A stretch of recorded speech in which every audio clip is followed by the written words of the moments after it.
अब 10 सीट पर एनडीए की जीत का दावा कर रहे हैं। वहीं एसपी का कहना है कि वो अपने कोटे की 5 सीट तो जीतेगी ही, एनडीए की भी 5 सीट पर कब्जा करेगी।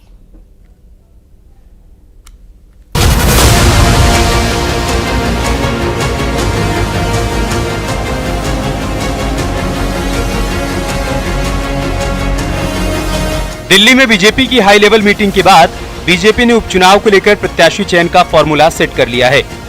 सूत्रों के हवाले से खबर है कि दिल्ली में हुई हाई लेवल मीटिंग में 8 सीट्स पर बीजेपी ने प्रत्याशियों के नाम फाइनल कर लिए हैं। वहीं एक सीट मझवा पर निषाद पार्टी का प्रत्याशी बीजेपी के सिंबल पर उतारा जा सकता है, जबकि मीरापुर सीट आरएलडी के लिए छोड़ी गई। पिछले दिनों बीजेपी कोर कमेटी ने जिन नामों का पैनल केंद्रीय नेतृत्व को भेजा था, उन पर चर्चा के बाद एक एक नाम को अंतिम रूप दिया गया है। बीजेपी ने उपचुनाव की रणनीति तैयार कर ली है। बीजेपी ने मीरापुर सीट आरएलडी के लिए छोड़ी है।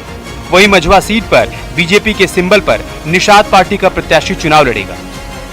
जल्द ही केंद्रीय नेतृत्व की मुहर के बाद प्रत्याशियों की लिस्ट भी सामने आ सकती है। माना जा रहा है कि विधानसभा चुनाव के 10 सीटों पर होने वाले उपचुनाव में बीजेपी नए चेहरों को उतार सकती है। बीजेपी की हाई लेवल बैठक के बाद संजय निषाद ने आज सीएम योगी से मुलाकात की।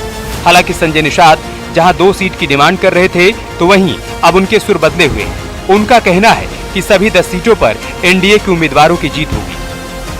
उपचुनाव के 10 सीटों पर एनडीए के प्रत्याशी जीते, उसके लिए कार्यकर्ता काम कर रहे हैं। कार्यकर्ता अपने सम्मान की लड़ाई के लिए टोपी झंडा लेके आया और भारतीय जनता पार्टी निषादों को हक दे रही है, आगे भी देगी। वो तो अभी भारतीय जनता पार्टी की बैठक थी, उसमें वो तय किया होगा। अभी एनडीए की बैठक जब होगी, क्योंकि दल हैं तो दल तो बैठक करेंगे। अब एनडीए में हम नेतृत्व से बात करेंगे, उत्तर प्रदेश में दिल्ली नेतृत्व से बात करेंगे और निश्चित रूप से अच्छे बनेंगे। समाजवादी पार्टी ने भी अपनी चुनावी तैयारियों का जिक्र किया और सभी 10 सीटों पर इंडिया गठबंधन की जीत का दावा किया। वहीं बीजेपी का कहना है कि उपचुनाव में उन्हें जनता का आशीर्वाद मिलेगा, क्योंकि इंडिया गठबंधन की सच्चाई अब जनता के सामने आ चुकी है। सभी 10 सीट बीजेपी के खाते में आने वाली है। चुनाव अच्छा रहेगा। समाजवादी पार्टी मजबूती से उतर रही है, लड़ेगी और अब देखिएगा सबसे अधिक सीट हम जीतेंगे। जो आप लोग लगातार शक शुबा व्यक्त करते रहे वोटर लिस्ट से लेकर तमाम चीजों को लेकर के, क्या सपा अब जो सही है काट निकाल रहे हैं, जो है उसी में हम अपना खोज रहे हैं। हम अपनी कतार और जमात कैसे मजबूत करेंगे। जिस तरीके से जन कल्याणकारी योजनाओं का लाभ जन जन तक पहुंचा है, जिस तरीके से कानून व्यवस्था सुदृढ़ हुई है और जिस तरीके से लोगों का विश्वास भारतीय जनता पार्टी पर निरंतर बढ़ता गया है, उसको लेके मैं 100% कह सकता हूं कि 10 की 10 सीटों में से 10 की 10 सीट भाजपा जीतेगी और निश्चित ही एक मुकाम पर भारतीय जनता पार्टी प्रदेश में आगे काम करेगी। बीजेपी सभी 10 विधानसभा सीटों के लिए अलग रणनीति के साथ चुनावी मैदान में उतरने की तैयारी में है। इन 10 विधानसभा सीटों पर महज 3 सीटों पर यूपी चुनाव 2022 के दौरान बीजेपी को जीत मिली थी।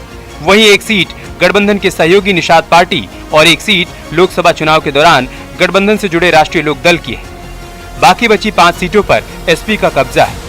एसपी अपने पाले की सीटों पर फिर से कब्जा कर एनडीए कोटे की सीटों पर नजर गड़ाए हुए हैं। हरियाणा की जीत ने यूपी में भी बीजेपी कार्यकर्ताओं को बड़ा बूस्ट दिया है।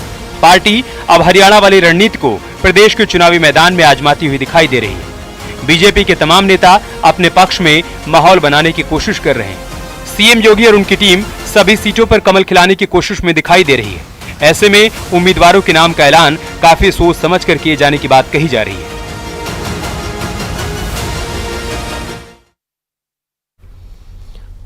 लेकिन मध्य प्रदेश में क्या स्थिति है? एक तरफ उपचुनाव को लेकर बीजेपी रणनीति